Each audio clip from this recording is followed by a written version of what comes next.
What if I told you that the strongest person in the room is usually the quietest? Not because they don't have anything to say, but because they don't let emotions run the show. Real power doesn't come from shouting louder, talking faster, or trying to dominate others. It starts from within. Real power begins with self-control.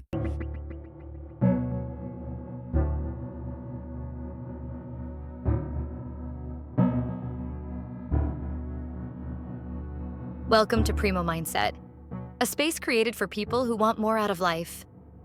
This channel is all about growth, not just success on the outside, but becoming stronger, wiser, and more grounded on the inside.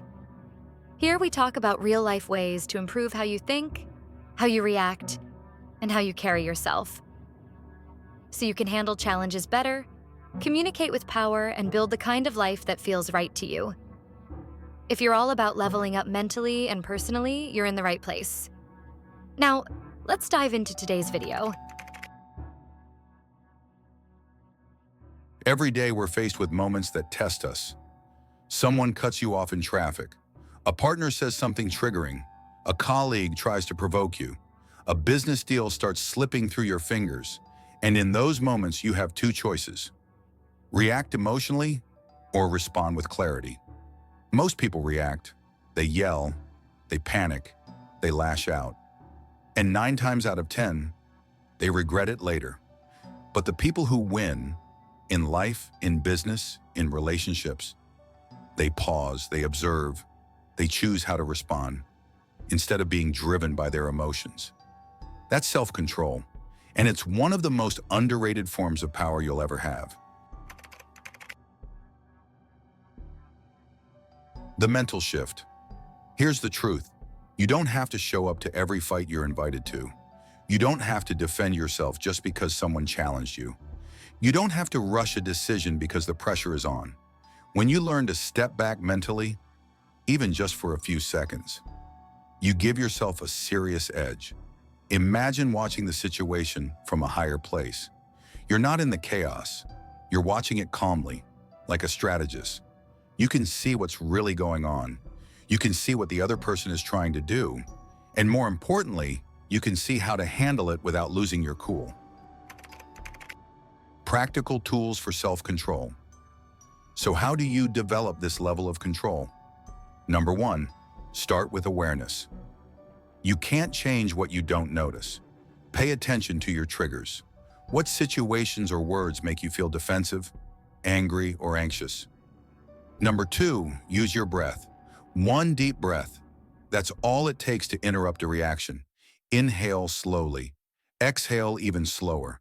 This tiny pause gives your brain time to reset and reframe what's happening.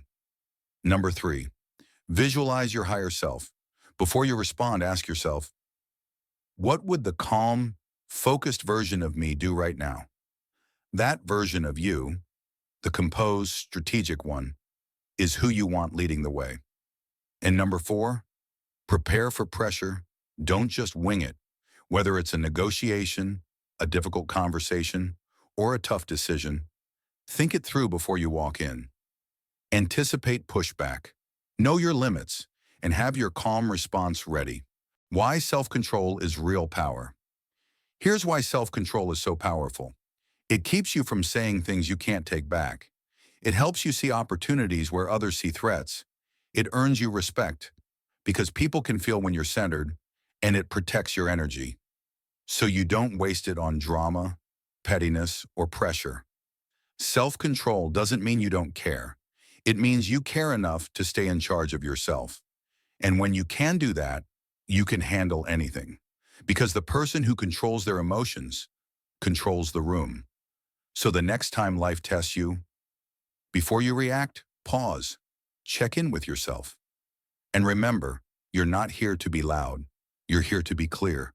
That's where real strength lives. That's where real power begins. If you found value in today's video, make sure to hit that subscribe button and tap the bell icon so you never miss a drop. I've got more content coming to help you grow, think sharper, and keep leveling up, one mindset shift at a time. Thanks for watching, and I'll see you in the next one.